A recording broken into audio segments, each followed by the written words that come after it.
This is question number 1 of homework 6 for chapter 6.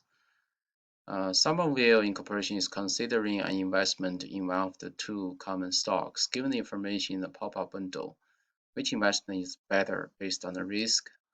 Risk is measured by standard deviation and return of each. So when we click on the pop-up window, we get the probability and returns for each of the stocks here. So, and then we can click on this icon here and copy it, open this in Excel, and that will make the calculation much easier. So the first one is the expected return. Go back to the setup here. Expected return, rate of return for stock A. So we know that expected return is, so let me put that this as a RA. Expected return is simply the weighted average of the returns of each of all the individual returns, while the weight is the probability of each economy state. So in this case, we know that there are 3 economy states, and the probability under each is provided in this table, and return under each economy state is also provided. So to calculate the, I think it's more convenient to add a column here, probably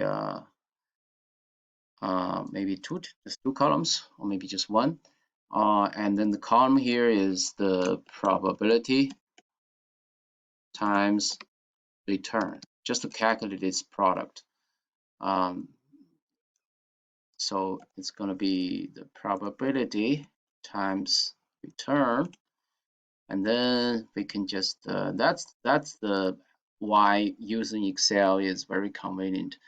Now we can drag the cell to the other drag the calculation to the other cells, so it will be automatically calculated. So now let me make this to be here so that I can calculate the expected return of stock A by simply summing up these 3 products. That's now becomes the weighted average of individual returns. So then just go back and check the rounding requirement, though with the percentage sign here, round to 2 decimal places. So that's going to be 14.8, right? 14.8. And then just to, or you can just work in Excel and format cells using the percentage and decimal places keep 2. So that's 14.8%. And so check my answer here. And similarly, we can do that for stock B. Calculate the product, right? The probability times the return, and drag the cell to the other economy states, and then just add up all these products. So that becomes my expected return.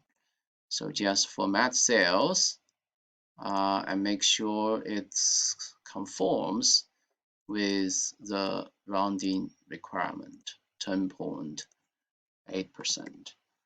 And check my answer now. So part B, the standard deviation. Standard deviation could similarly be calculated because the standard deviation is also a weighted average. Actually, it's a square root of a weighted average, but once we know the weighted average, we can just take the square root. So standard deviation is the square root of the weighted average of the squared deviation of each individual return from the expected return. And the weight here is still the probability. So what that means is now we can just take the probability times the return minus the expected return. So this is the deviation, and then square it. So this is the probability times the squared deviation. And then weighted average is simply to sum them up. So to calculate that, we just need to calculate this first, these products.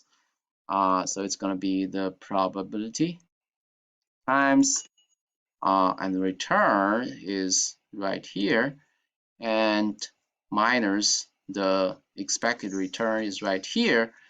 But I want to fix this cell because later on when I drag the cell to the other economy states, this expected return won't change. Otherwise, it will change, which is not what I want. So that's why I want to fix this cell value.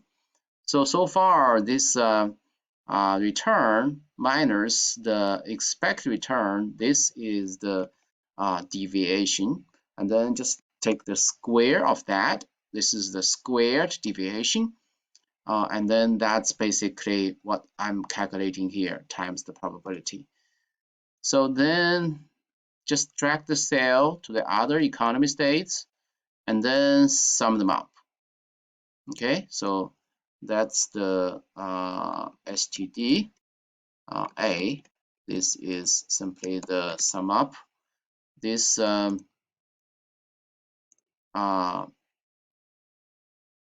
weighted average of the squared deviation.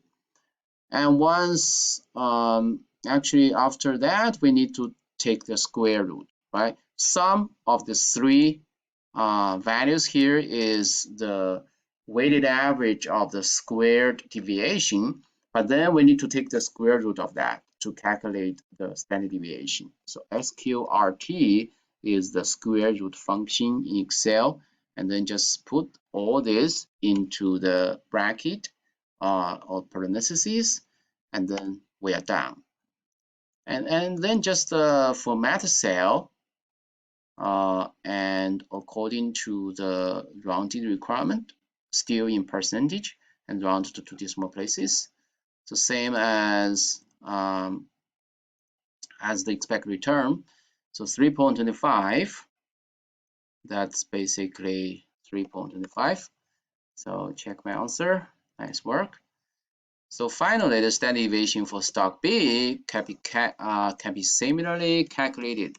We first calculate the probability times the return minus the expected return, and then square, take the square of that.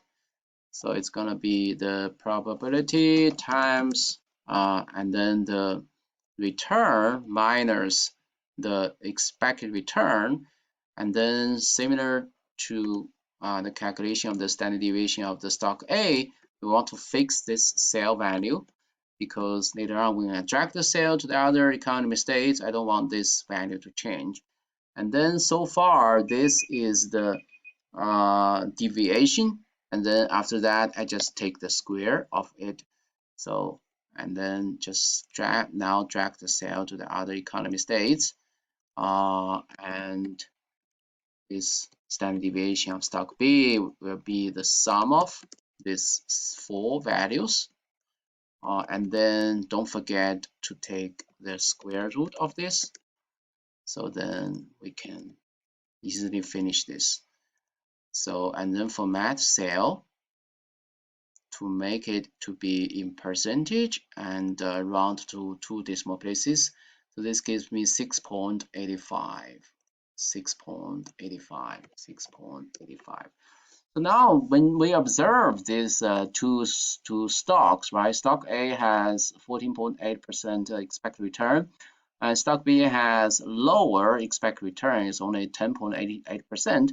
But stock A has standard deviation is the measure of risk is 3.25%, but stock B has 6.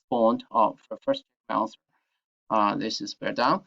It has a higher risk, right? So stock B has lower return but higher risk. So obviously, any investor would prefer stock A, right? Because stock A has higher return but lower risk. So based on the risk, and the return of each stock, which investment is better, it must be stock A, right? It's better because it has a higher expected return with less risk. So, and that's it for this question.